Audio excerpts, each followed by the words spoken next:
Olá, benditos! Nós chegamos ao último capítulo da nossa série 31 Dias Aprendendo Integridade em 1 Samuel. E o cenário é de vergonha e derrota.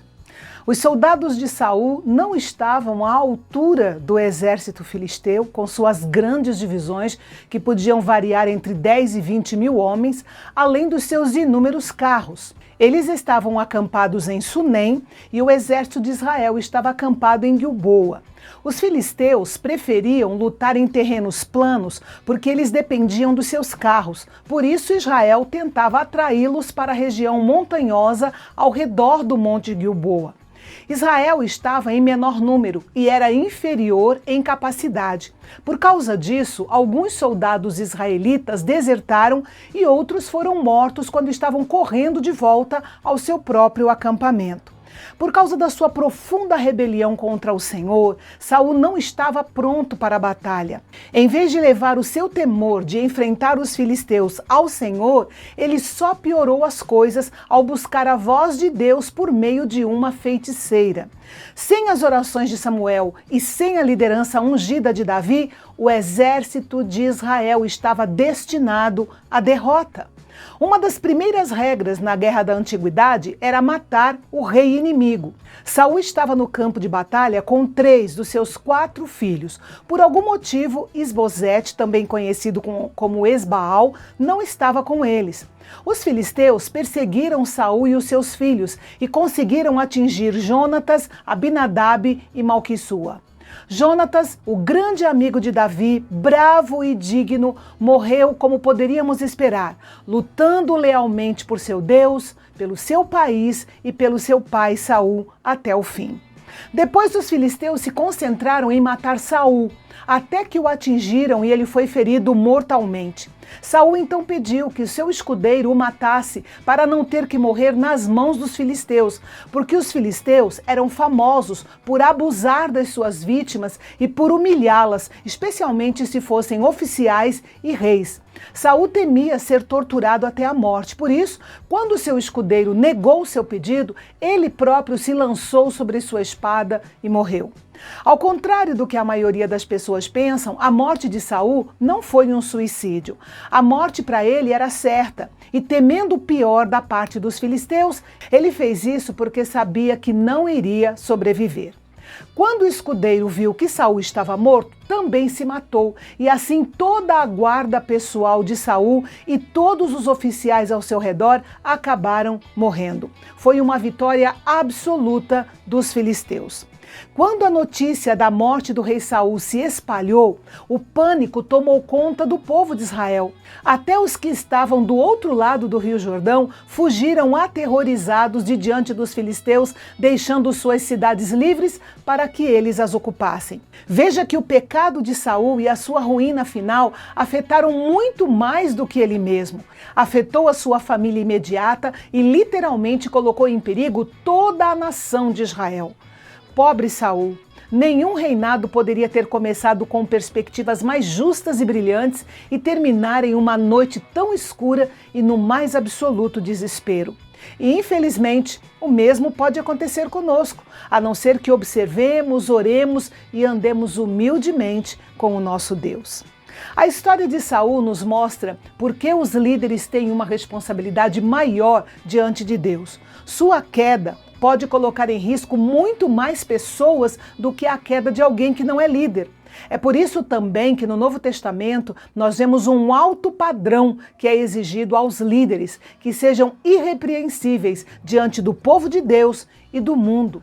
Depois da batalha, o exército vitorioso ocupava-se principalmente em humilhar os prisioneiros e aqueles que estavam morrendo, além de despojar os mortos, já que os espólios da batalha eram parte importante do pagamento dos soldados por haverem arriscado suas vidas.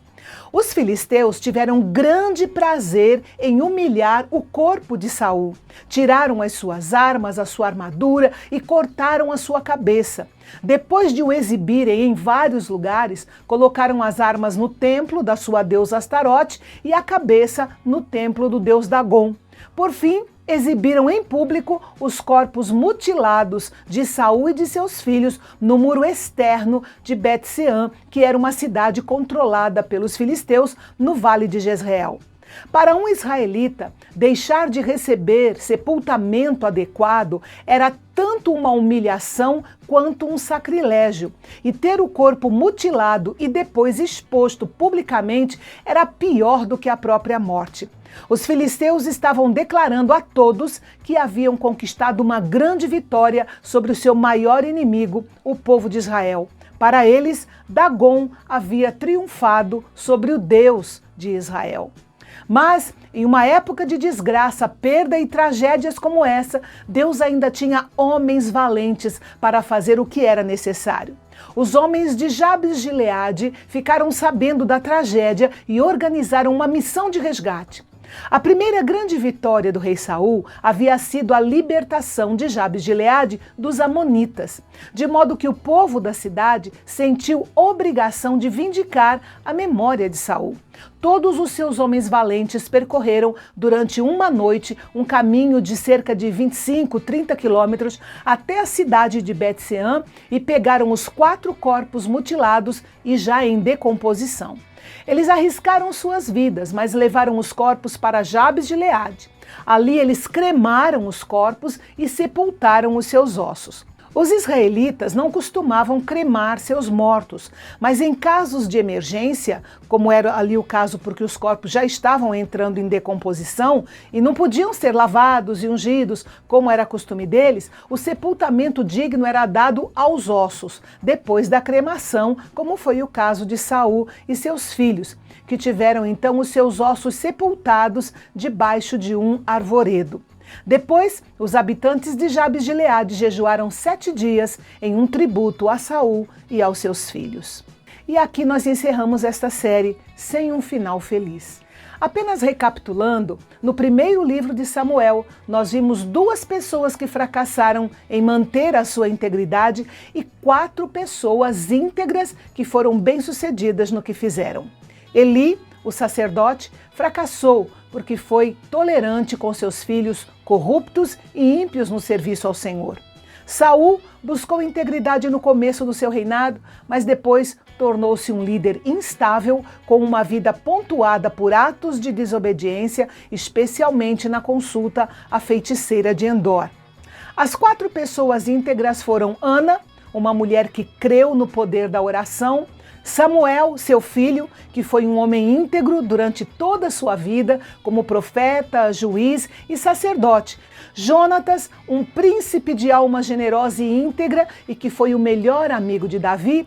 E, claro, o próprio Davi, um pastor de ovelhas corajoso que, mesmo com seus altos e baixos, buscou a integridade que o tornou o homem segundo o coração de Deus e que será o principal assunto da nossa próxima série, que terá início no dia 1º de agosto. Serão 24 dias nos passos do homem segundo o coração de Deus. E nós, os benditos, seguiremos firmes no propósito de irmos juntos até o Apocalipse. E se você conhece alguém com o perfil de seguir conosco, divulgue o canal Bendito e o convide para fazer parte dessa jornada de 1189 capítulos da Bíblia. Acabamos de completar 267 capítulos gravados, todos com uma linguagem acessível, porque o canal Bendito é um canal de fala fácil, que acredita que teologia não é para um grupo seleto de pessoas. Teologia é para todos. Até agosto, se Deus quiser.